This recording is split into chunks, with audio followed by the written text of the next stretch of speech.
Okay, so it's the Macedonian bound.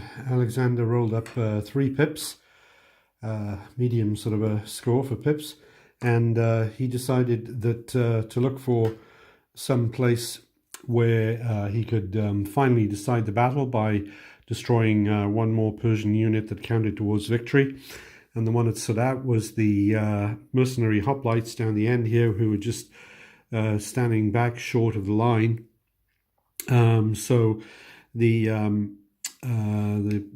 phalanx unit that was opposite them has moved forward. Actually, I need to adjust the line a little bit there. Sorry, got a little bit messed up.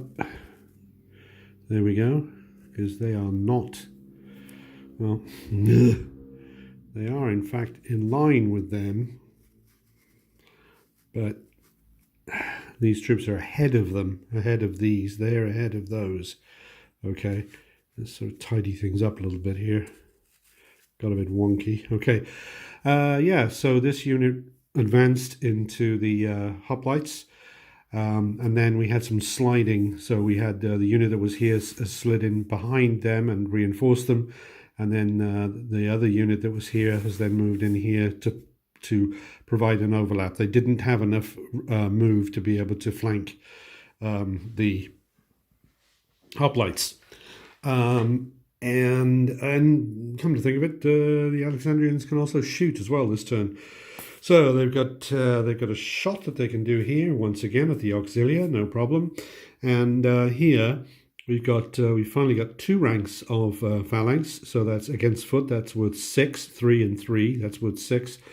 The hoplites, of course, are worth 4, and but they're overlapped, so they're going to be worth 3. So it's 6 versus 3. That's a good place for the Macedonians to start from. So we'll go and have some shooting first then from the Macedonian artillery against the auxilia. So it's 4 against 3, and see what we get from that. Okay. So that leaves us with, it's even. That'll end up at 7. That'll end up at 7. Even score, so there are no casualties from that. And then finally, we have the combat itself, or the main close combat here. Right, so as we said before, it's 6 against 3 because they're overlapped. So it's 6 against 3. There are no quick kills here. So to kill them, they're going to have to double them. And there is certainly a possibility of that. Let's see what we got. Okay, that gives us 6 against 3. So that becomes 8 against 5. So they are in fact recoiled. They were not doubled. Okay, so we're going to, the big tangle of spears here. We need to... might be easiest if I do this sort of thing. I'll go ahead and try to get the hoplites to go back out of the way a little bit there. Now, we'll reposition them in a moment. The phalanx, they do pursue, let's see, a half a base width. Yes, so they're going to pursue half a base width. So let's see, what can I calculate that with? I'll borrow this unit here to measure that off. So their depth is actually half a base width, so they're going to pursue that far. Okay, and thank you. And the recoilers are going to recoil half a base width if it is less than the base depth, which it is. So they are in fact still categorically in contact. Okay, and the pursuing, I would imagine that the pursuing support would go with them. I'm going to do that. I'll look it up and just make sure, and I'll withdraw that move if it turns out to be invalid. So yeah, a bit of a push there, but nothing happened. So Alexander had better watch out, because he was hoping that that would be, as it were, a match point, but so he's left things sort of pretty wild and open down here, but for the Persians to win, they would have to make up an awful lot of ground, so we'll see what happens next. Okay, Darius is bound. Sadly for Darius, he only rolled 1 pip, not a lot of scope there, so he's thinking, I am going to have to try to get at Alexander to cause something to happen here. He couldn't help these chaps anyway, because they can't withdraw from combat. That's no longer possible in DBA. They can't withdraw from contact. Yes, he could have turned Darius around and sent him down here as an overlap. That would have helped slightly, but then that would have put Darius himself there, right in the middle of all these overlap opportunities, etc. So basically, he thought that the best thing to do was to take the knights, unit of knights, which has still not managed to get to grips with the Macedonians yet, send them straight into the phalanx. Not ideal conditions, because although the knights are worth 4 and the phalanx are worth 4, and the knights have a quick kill on the phalanx, because they're in contact with the flank here, they count as overlap. So it's actually 3 against 4, but they do have a quick kill situation. And that is the only thing that has happened. So let's see if fortune might favour the Persians this time. And oh, we've done one of those again. Doesn't look good. Oh, well, would you look at that? So that means we had 3 against 4. So it's now a total of 4 against 5 is the result. So that means that the knights have lost the combat and are indeed recoiled. So we will go ahead and recoil them 1 base width, which comes back to here. As a matter of fact, sorry, we won't go 1 base depth. We will go 1 base width. So, because I want to get them out of that a little bit more. Otherwise, it's too easy for the phalanx to follow them up. And there we go. Too easy for the phalanx to follow them up and count them as an overlap. If I'd left them here, they could have gone straight to there and they would have been overlapping them. So, right, things are a bit wonky, line things up a little bit there, okay. So it was worth a try, but it didn't work out. So now it is Alexander's bound. Okay, Alexander's bound. He rolled 2, and it looks like this could be it. Could be. Very good chance of being it. Right, this phalanx unit advanced to here to tidy up the line. And so that means that if the knights come in contact with them, they've got these chaps here on their immediate flank to support them, or rather to prevent them from being overlapped, more technically. And then the only other movement that took place was that this unit of pikes from here were able to move and flank the poor mercenary hoplites, who are in a very bad situation now. So they're being attacked by 6. They would be worth 4, but they are flanked, so they're only worth 3. But because they're flanked, they can no longer recoil. If they lose the combat, they will be destroyed, and that will then officially be the end of the battle. So there we go. We've got a Macedonian 6 and a Persian 3, and give it a good shake, and let's see what happens. And that is that, okay? We end up with 11 versus 4. So that was fairly conclusive. So that means that the Persian, or rather the Greek mercenary hoplites, there we go. They are now destroyed. So we will take those very gingerly and place them with the rest of the Persians. As we can see, the Persians have now lost a total of 5 units, only 4 of which, so we exclude the scythe chariots, 4 of which count towards victory. So they've lost 4 of those. And so that is indeed the end of the battle. And I'll just pause a second and then summarize. Well, I think I can say that this has been a very interesting battle. It unfolded very rapidly because both the commanders, I think I'm correct in saying, had quite a large number of high pip rolls. So they were rolling fives and sixes, this sort of thing. It's the distribution seemed fairly equitable to me.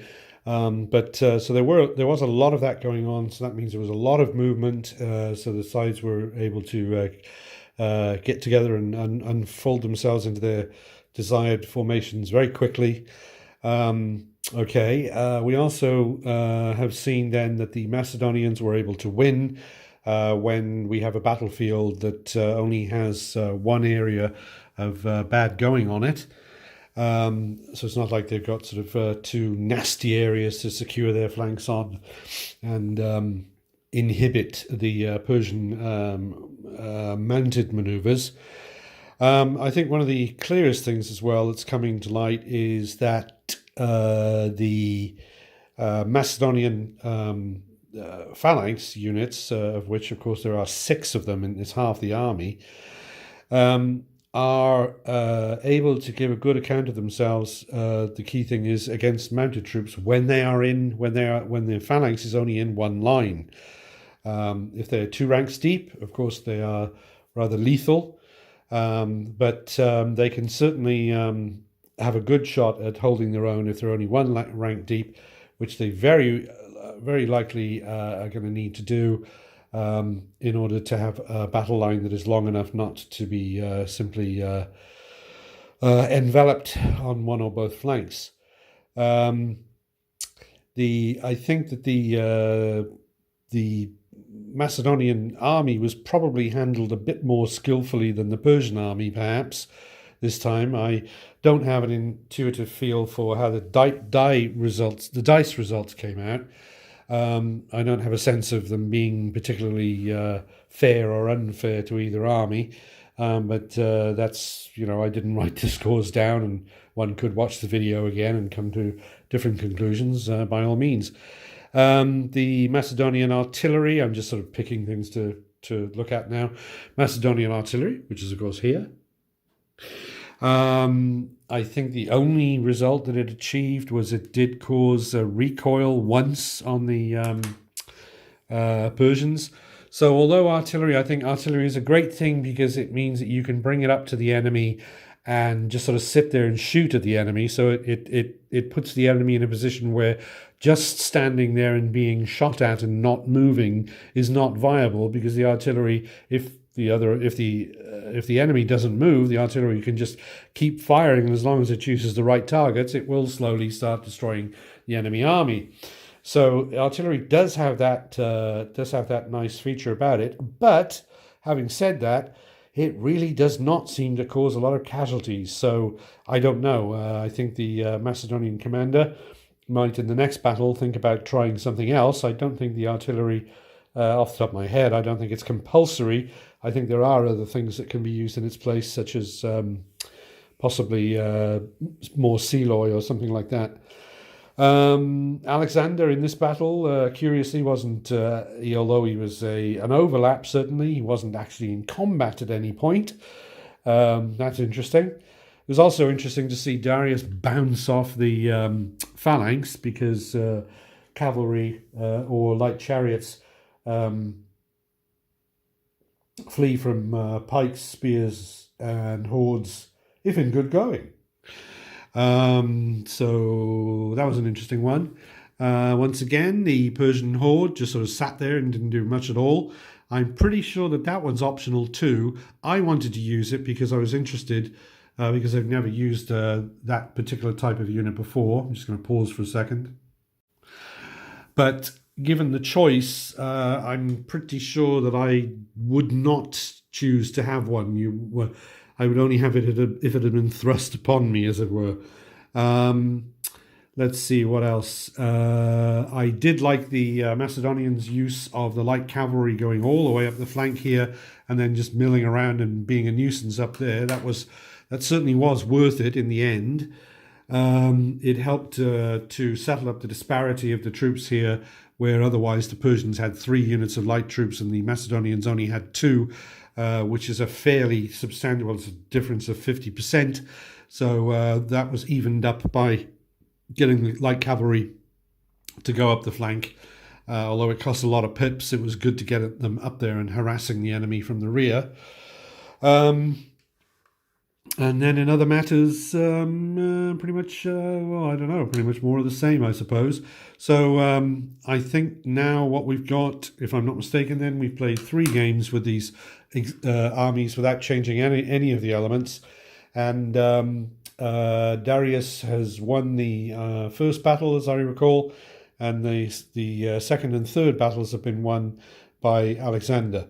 So, well, that's best out of 3. So clearly both sides can win, and I'm not sure what I'm going to do next. I do have a Polybian Roman army, which are virgin soldiers, which I would certainly like to get into the field. It may be that I could have some sort of theoretically, it would be something like a Macedon against early Roman Republic, something like that. I could try that out. The other one, of course, I've got, actually, I might do sooner, would be, I've got the classical Indian army, which I want to use against Alexander. And I believe that in the DBA rules, that another suitable opponent for the classical Indian army is indeed, because it's contemporary, is indeed the late Achaemenid Persians. So that'd be interesting. And that should be a very interesting contest, because the Indians, of course, have got, well, the army that I've got, if I'm not mistaken, has got 3 elephants. I don't know if they can deploy all 3 elephants in a standard-sized DBA battle, but I do want to get the elephants onto the table, because I've only fought a couple of battles ever using elephants in all the 30 years that I have now had DBA, and I'd like to get some onto the battlefield and see how they perform. And but there we go, and a good time. So this battle was pretty. It was very exciting, and it was very. It wasn't short. I would call it medium length or something like that. So very enjoyable. And I look forward to the next one soon. And with that, as usual, I say here's to it.